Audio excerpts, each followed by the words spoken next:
नमस्कार दोस्तों, आप देख रहे हैं भोजपुरिया स्टाइल। आज से लगभग 10-11 दिन पहले पवन सिंह का एक गाना आया था, अहो राजा। मांगे ना से नुराती कवई। वो गाना जब शुरुआत में आया तो लगा सबको कि गाना भाई नहीं चलेगा। क्यों? क्या हुई? मगर जाकर फिर 1 नंबर ट्रेंडिंग पे गया वो गाना, फिर 5 नंबर पे आया। अच्छा।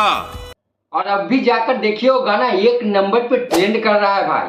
जहां भाई पुष्पा का क्रेज चारों तरफ पब्लिक पे छाया हुआ है, जहां पवन सिंह का गाना यूट्यूब पर जाकर 1 नंबर पे ट्रेंड कर रहा है और ये गाना इंस्टाग्राम पे भी ट्रेंड कर रहा है भाई। और गाना क्या ही कमाल का है भाई।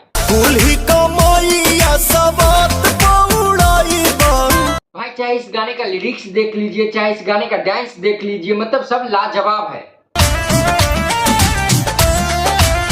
भोजपुरी में कहा जाता है कि भोजपुरी किंग यानी कि पवन सिंह।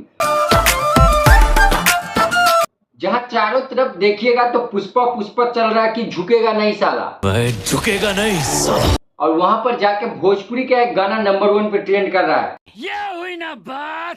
तो गाना बहुत ही प्यारा है। आप लोग अगर नहीं सुने हैं तो जाके वेब म्यूजिक पर सुन सकते हैं।